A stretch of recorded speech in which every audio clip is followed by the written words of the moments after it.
I now look to Mudar Zahran to continue the case for the proposition.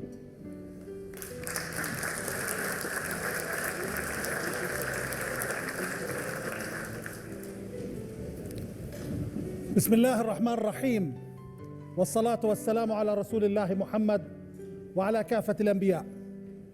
In the name of God, the merciful, the most merciful, with prayers and peace be upon all prophets, including our prophet Muhammad. I stand before you today as a Jordanian Palestinian, the son of two Palestinian refugees from the suburbs of Jerusalem. I am a textbook Palestinian. I've suffered all the pain. I've been through all of it. While everyone else is talking about the Arab-Israeli so-called conflict, we are the ones who are actually experiencing it. While the BDS is bleating about our rights from London, we are suffering jails and torture in Jordan. The saga continues for 70 years now. Everyone has a stake except us. We are the ones who have no say, while everyone theorizing, lecturing us how we should be treated and what should happen to us and how evil those Zionist Jews are. Meanwhile, no one says a word about 6.2 Palestinians in Jordan, not 2 million, according to a well-documented U.S. intelligence cable made available by WikiLeaks. There was a country called Palestine. That country was the leftover British creation of the leftovers of the Ottoman Empire. The country stretched from the Mediterranean to the borders of Iraq, including what's today called Jordan, my country. Jews were our neighbors in Hebron. My late grandfather told me about his neighbor, Khawaja Kakum, a Jewish rabbi who, believe it or not, used to do Sharia law judgment for the Muslims in my town.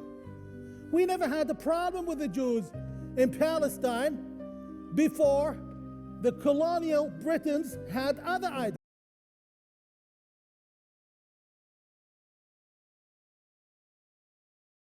ideas about how they should separate us. And then the United Nations, one of the most dysfunctional organizations in human history, decided to separate the land. Jews are our brothers and sisters and neighbors. They have always been. Where does our oppression come from? Let's talk about my country, Jordan. The ruler of my country is a man called Abdullah, Abe, as his friends call him.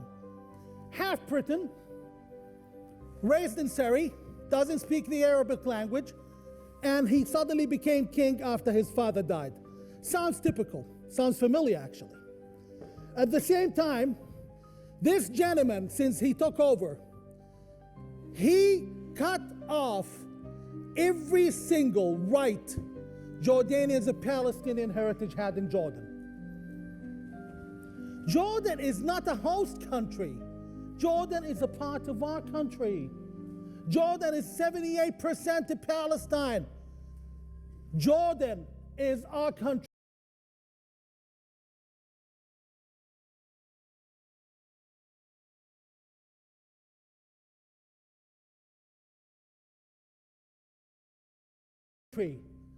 How come you never hear anyone speaking about the king of Jordan denaturalizing up to 500,000 Jordanians of Palestinian heritage between 2004 and 2010? No one speaks about it. You wake up and your passport is taken away. It's your country. Imagine if you were born in Bedfordshire and you wake up and you no longer have a citizenship. You're no longer British. You're no longer entitled to anything. And the Queen has done that to you. Now, this happens in Jordan. We're deprived of every basic right, including joining the police force and the army. Every right, including state benefit. But one right that the king has, which he would never give up, is his right to collect taxes from us. We are some of the most taxed Arabs. This today, the king has become so collective in his punishment of the people.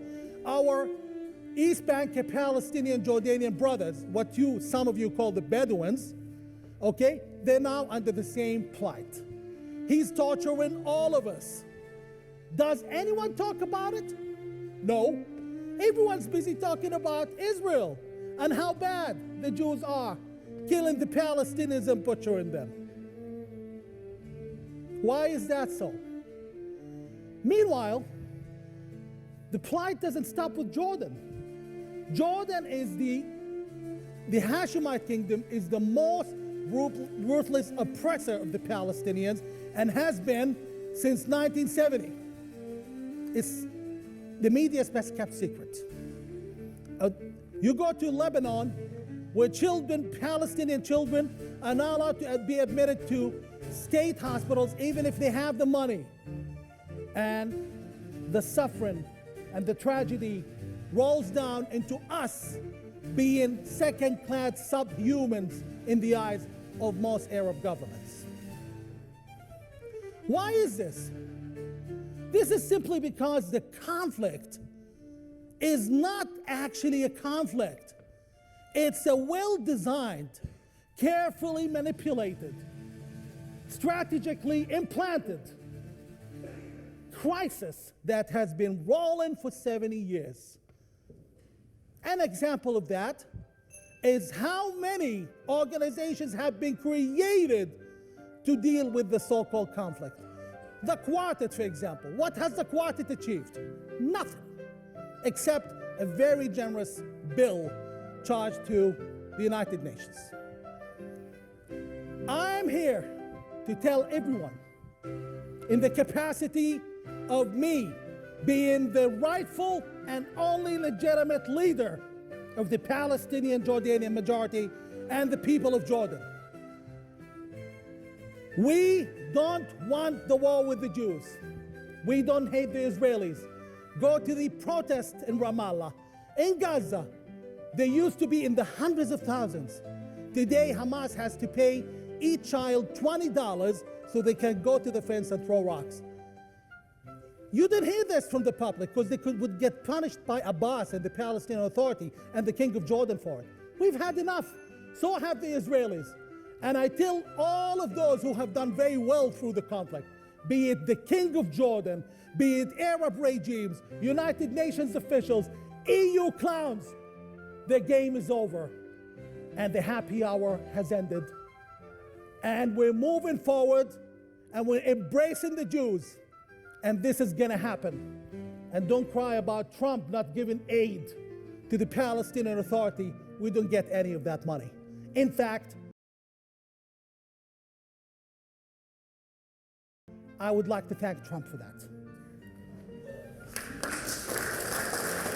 And I'm gonna say this in Arabic, English and Hebrew. Am Israel Chai, Am Yardan Chai. Long live the state of Jordan. Long live the state of Israel. عاشت أمة إسرائيل. عاشت الأمة الأردنية الفلسطينية. Thank you.